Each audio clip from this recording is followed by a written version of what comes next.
कलयुग की कड़वी सच्चाई जानकर आप हैरान हो जाएंगे। अनसुलझे रहस्य में एक कहानी ऐसे भी आती है जब हम सोचते हैं कि हम कलयुग में रह रहे हैं। क्या सच में हम कलयुग में हैं या फिर हमने अपने विचारों से उसको कलयुग बना दिया है? कलयुग का आरंभ कैसे हुआ? उसके पूर्व कौन कौन युग थे? इस तरह के प्रश्न हमारे मन में आते हैं। आइए जानते हैं कि कलयुग का आरंभ कब और कैसे हुआ। वेद पुराणों में सतयुग, त्रेता युग, द्वापर युग और कलयुग का उल्लेख है। कलयुग को छोड़कर बाकी तीनों युगों में भगवान ने अनेक अवतार लिए एवं लोक कल्याण के लिए धरती का उद्धार किया और पाप का नाश किया। किंतु कलयुग में तो केवल अहंकार, ईर्ष्या, बुराई, लालच, पाप और वासना ही दिखाई देती है।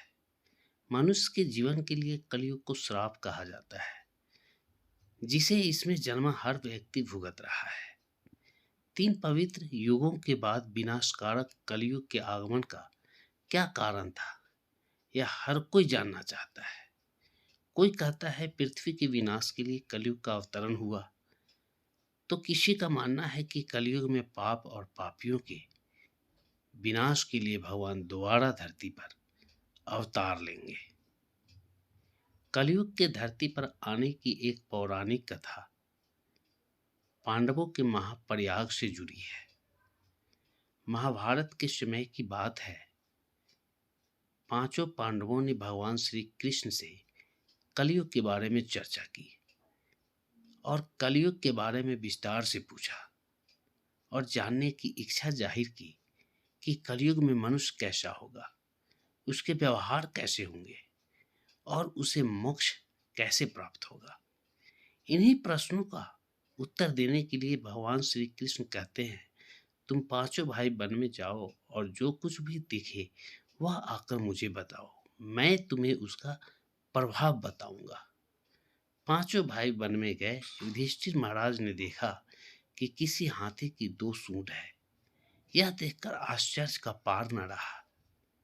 अर्जुन दूसरी दिशा में गए। वहां उन्होंने देखा कि कोई पक्षी है, उसके पंखों पर वेद की ऋचाएं लिखी हुई है, पर वह पक्षी मुर्दे का मांस खा रहा है। यह भी आश्चर्य है। भीम ने तीसरा आश्चर्य देखा कि गाय ने बछड़े को जन्म दिया है और बछड़े को इतना चाट रही है कि बछड़ा लहू लुहान हो जाता है। सहदेव ने चौथा आश्चर्य देखा कि 7 कुएं हैं और आसपास के कुओं में पानी है, किंतु बीच का कुआं खाली है। बीच का कुआं गहरा है, फिर भी पानी नहीं है। 5वें भाई नकुल ने भी एक अद्भुत आश्चर्य देखा कि एक पहाड़ के ऊपर से एक बड़ी शिला लुढ़कती लुढ़कती आती और कितने ही वृक्षों से टकराई, पर उन वृक्षों के तने उसे रोक न सके। कितनी ही अन्य शिलाओं के साथ टकराई, पर वह रुक न सकी। अंत में एक अत्यंत छोटे पौधे का स्पर्श होते ही वह स्थिर हो गई। पांचों भाइयों के आश्चर्य का कोई पार नहीं। शाम को वे श्री कृष्ण के पास गए और अपने अलग अलग दृश्यों का वर्णन किया। युधिष्ठिर कहते हैं कि मैंने 2 सूंड वाला हाथी देखा तो मेरे आश्चर्य का कोई पार न रहा। तब श्री कृष्ण कहते हैं, कलयुग में ऐसे लोगों का राज्य होगा जो दोनों ओर से शोषण करेंगे, बोलेंगे कुछ और करेंगे कुछ। ऐसे लोगों का राज्य होगा, इससे तुम पहले राज्य कर लो। अर्जुन ने आश्चर्य देखा कि पक्षी के पंखों पर वेद की ऋचाएं लिखी हुई है और पक्षी मुर्दे का मांस खा रहा है। इसी प्रकार कलयुग में ऐसे लोग रहेंगे जो बड़े बड़े पंडित और विद्वान कहलाएंगे, किंतु वे यही देखते रहेंगे कि कौन सा मनुष्य मरे और हमारे नाम से संपत्ति कर जाए। संस्था के व्यक्ति विचारेंगे कि कौन सा मनुष्य मरे और संस्था हमारे नाम से हो जाए। हर जाति धर्म के प्रमुख पद पर बैठे विचार करेंगे कि कब किसका श्राद्ध है। चाहे कितने भी बड़े लोग होंगे, किंतु उनकी दृष्टि तो धन के ऊपर ही रहेगी। ऐसे लोगों की बहुतायत होगी जो प्रधन को हरने और छीनने को आतुर होंगे और कोई कोई विरला ही संत पुरुष होगा। भीम ने तीसरा आश्चर्य देखा कि गाय अपने बछड़े को इतना चाटती है, बछड़ा लहू लुहान हो जाता है। कलयुग का आदमी शिशुपाल हो जाएगा, बालकों के लिए इतनी ममता करेगा कि उन्हें अपने विकास का अवसर ही नहीं मिलेगा। किसी का बेटा घर छोड़कर साधु बनेगा तो हजारों व्यक्ति दर्शन करेंगे, किंतु यदि अपना बेटा साधु बनता होगा तो रोएंगे कि मेरे बेटे का क्या होगा। इतनी सारी ममता होंगी कि उसे मोह माया और परिवार में ही बांध कर रखेंगे और उसका जीवन वहीं खत्म हो जाएगा। अंत में बेचारा अनाथ होकर मरेगा।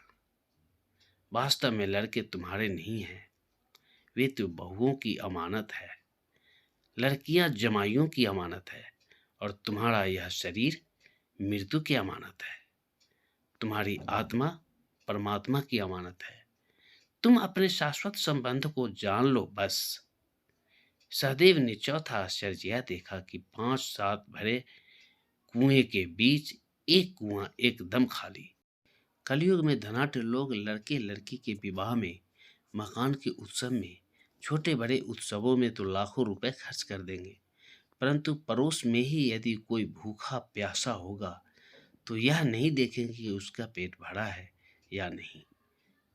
दूसरी ओर मौज मौज में शराब कबाब फैशन व्यसन में पैसे उड़ा देंगे, किंतु किसी के 2 आंसू पोंछने में उनकी रुचि न होगी, और जिनकी रुचि होगी उन पर कलयुग का प्रभाव नहीं होगा, उन पर भगवान का प्रभाव होगा। 5वां आश्चर्य यह था कि एक बड़ी चट्टान पहाड़ पर से लुढ़की, वृक्षों के तने और चट्टानों उसे रोक न पाए, किंतु एक छोटे से पौधे से टकराते ही वह चट्टान रुक गई। कलयुग में मानव का मन नीचे गिरेगा, उसका जीवन पतित होगा। यह पतित जीवन धन की शिलाओं से नहीं रुकेगा, न ही सत्ता के वृक्षों से रुकेगा, किंतु हरि राम के एक छोटे से पौधे से, हरि कीर्तन के एक छोटे से पौधे से मनुष्य जीवन का पतन होना रुक जाएगा। दोस्तों, अगर हमारे वीडियो की कहानी आप सभी को अच्छा लगता है तो please KS story video channel को सब्सक्राइब लाइक जरूर करें, वीडियो शेयर भी करें, और हाँ, आप हमें अपना बेस्ट सुझाव कमेंट के द्वारा जरूर दें। धन्यवाद।